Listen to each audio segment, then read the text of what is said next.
Hey guys and girls, we get a lot of questions about throwing an A-rig, and A-rig this is what an A-rig looks like right there. It's an Alabama rig, and I use a Shane's Alabama rig, which is the best quality Alabama rig that I know of, and it's just an excellent bait.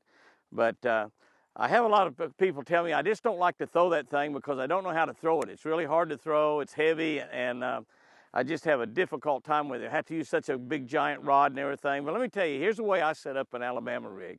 And like I said, I use the Shane's Alabama rig. This particular one right here is set up really to fish relatively shallow. I've only got 16th ounce jigs on there. Really probably ought to have an 1/8 ounce as we get into this colder weather right now.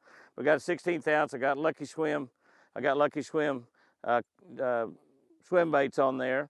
And I've got 50-pound test braided line, 50-pound test. Now you can use 60, 65, 80-pound test, whatever you like. I like 50 because I can still break it, just barely, and yet I can really hog a lot of big fish in. I can straighten out some of my hooks on my jigs, especially the light jig. But they talk about throwing it. Now here's the deal. You can actually cast, and this video we're talking about how to cast the Alabama rig. You want to use both hands on it. Most of the rods nowadays got a little bit longer handle, and use your back handle back here like this. So when you're still using your wrist, but your back handle is helping you. Now, the key is, this is not a big, giant, heavy rod. This is a Jimmy Houston Blaze Series rod. This one right here is 6'9". We make it a 6'9" and a 7.3. Rod sells for about 60 bucks. That's all, 60 bucks. So if you want a great rod to throw your Alabama rig on, this is the rod to get. Now, a 7.3, you might like to rather have a 7.3.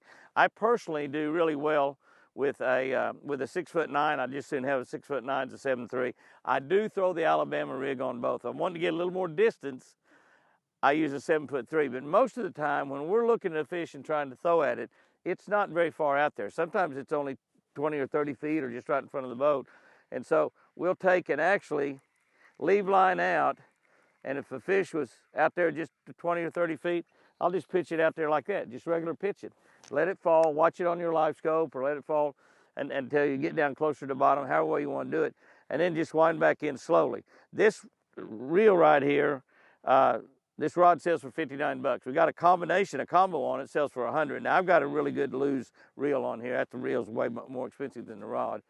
But the deal is, you don't cast it like normally with your wrist, but you still use your wrist, but it's a two-handed deal. If you want to make a really long throw, come back here with two hands like this, come back behind, and just sling. And always remember, if you'll cast up and not out. And just make a nice, smooth, easy. It's not a snap throw like we're throwing a spinnerbait or a jig or a crankbait around underhanded. It's more or less a sling. But if you use this is a medium heavy rod. If you use a rod that's like this, you're going to be able to throw that thing and throw it all day long and not get tired, just like if you were fishing a spinnerbait or a crankbait or anything like this. And if you're going to fish relatively shallow, you can move down to the 16th or 32nd ounce jigs and be just fine. As the water has got colder and got deeper here in the wintertime, I really need to have an Alabama rig on there. It's a lot bigger, but I just picked this one up and I happen to have that 16th ounce on there. 1/8 ounce is a really good size to throw because you can throw it a long way. It sinks very fast. Now, when you're fishing an Alabama rig, one of the key things you want to watch for is if you're using a scope, if you're using a Garmin live scope, is watch for your fish. And when you see fish, you want to make sure you keep your bait above the fish. It's very important. A bass, you can be able to see their big head and their smaller tail, so you'll be able to tell if it's a bass when you see them swimming. Throw it to the front of them, just like you would any other fish that you saw. If you saw a fish swimming down the bank 2 or 3 foot under the water, and you just looked down there and saw him with your Polaroid glasses, you would throw out in front of that fish. You do the exact same thing.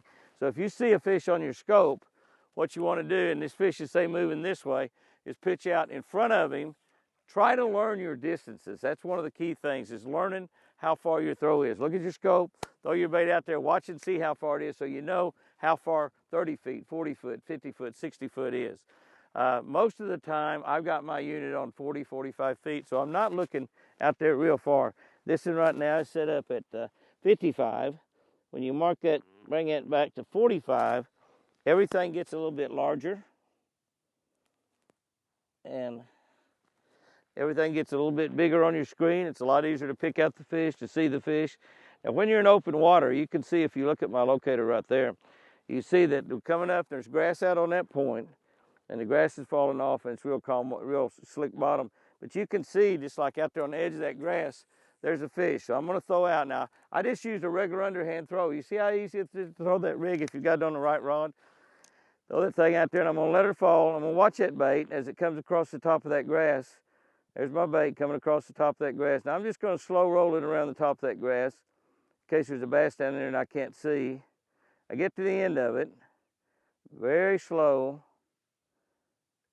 I've got my right height turret on here, so if I lose that bait a little bit because of the wind, I move it just a little bit, and you see the bait pick. There's a fish come out after that bait, but he didn't bite it. He didn't bite it, and that's what they've been doing. I haven't really been getting very many bites on it today.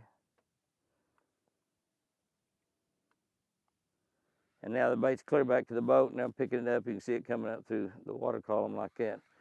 But that's the key thing. It's really more important to have the right rod. Do not put them on big flipping sticks. Do not put them on big 8-foot surf rods or anything like that.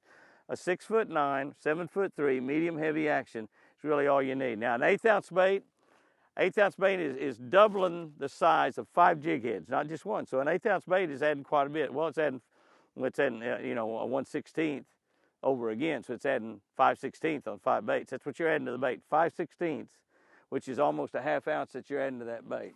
But see how easy it is to throw? But make sure you use your bottom hand. That's one of the key things right there. You still are throwing that bait out there, still throwing that bait out there with your wrist, but you're using this bottom hand to really, whether you throw underhanded, overhanded, or whatever. But the key is the rod. Like I said, the inexpensive rod, perfect rod for setting up for your Alabama rig fishing. Guys and girls, go out there and have you a great one. And remember, I sure do love you.